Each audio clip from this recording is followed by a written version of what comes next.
এই জব করছো সারা? এই বেয়াদব ছেলে, কে তুমি? আরে তুই কে? এটা এশার নাম্বার না? আমি তো এশার মামা। অরিজিনাল মামা? তুমি কে? আসসালামু আলাইকুম মামা, আমি তো এসার হাজবেন্ড। হাজবেন্ড মানে? এশার আবার বিয়ে হলো কবে? কালকে 8:59। আপনি কই ছিলেন? এশার বিয়ে হয়ে গেল, আপা আমাকে জানালো না।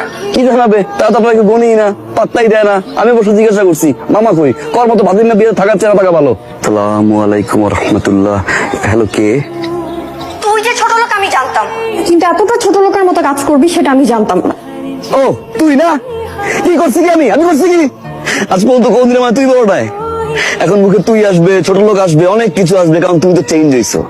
তুমি চিট করছো না? তুই এখন আমার সাথে দেখা করবি। আসতেছি আমি। চিটার বাচ্চা চিটা, আমি আসতেছি। তুই কই? তুই কই? আসতেছি, দাঁড়া। থাক তুই থাক। ওর ক্যাব কই? আমার 15 লাখ টাকা। আমার 15 লাখ টাকা। হ্যালো, হ্যালো, কি রে, কই তুই? তুই কই? এখনো আসলি না? তুই আইবি না? শ্বাস থাকলে আয়। তোর সাহস থাকলে আয়।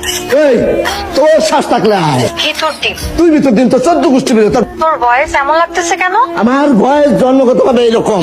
এই তুই তুই তুই কে বল? এটা জারিফের ফোন না? আপনি কে? আমি ওর বাপ। তুই কে? আসসালামু আলাইকুম আঙ্কেল, আমি ওর গার্লফ্রেন্ড।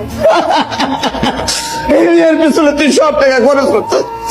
আমি মনে করছিলাম যে 15 লাখ টাকা থেকে হয়তো 5 লাখ টাকা পাইতে পারি। মা জানে কি করলি তো। আব্বা শুনেন, কান্না করেন না। টাকা গেলে টাকা পাওয়া যায় আব্বা, গার্লফ্রেন্ড গেলে গার্লফ্রেন্ড পাওয়া যায় না। আব্বা আমি গার্লফ্রেন্ড চাই আব্বা। আব্বা আমি জীবনের প্রথমবারে ভালোবাসছি। আসসালামু আলাইকুম আঙ্কেল। ওয়ালাইকুম আসসালাম। কেমন আছে মা? আলহামদুলিল্লাহ ভালো আছি। জারিফ বলেছিল আপনার কথা, আসেন। বাবা আছেন তোমার? বাবা অফিসে গেছে, আমি মাকে ডেকে নিয়ে আসছি। অবশ্যই। ঠিক আছে, আপনি বসেন, আমি আসছি। মা, মা দেখো। আসসালামু আলাইকুম। তুই যে মেয়েটাকে ভালোবাসো শেষা, 30 বছর আগে তার মায়ের সাথে আমার প্রেম ছিল। কি? এসার মা আপনার এক্স গার্লফ্রেন্ড? 30 বছর আগে আমি ছিলাম হত দরিদ্র, টাকা নাই পয়সা নেই। ঐশীর মায়ের বিয়ে হলো এক ব্যাংকারের সাথে, তার প্রচুর টাকা। ঐশীর মায়ের বিয়ে হয়ে গেল, আমি খবরের মতো রাস্তায় রাস্তায় ঘুরতে থাকলাম। মানুষের এত লোভ কেন? সে তো ভালোবাসার টানে আমার কাছে চলে আসতে পারতো, কিন্তু আসে নাই। সে একজন ছলনাময়ী মেয়ে, লোভী। আমার চেপ কাজ করলো, অনেক টাকা লাগবে আমার। আমি তখন থেকে কাজে ঝাঁপিয়ে পড়লাম, আমার অনেক টাকা হলো। এখন ওই ব্যাংকারের চাইতে এই বেকারের টাকা অনেক বেশি।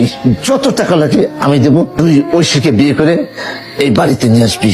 পারবি না বাবা? আমার কথা দে।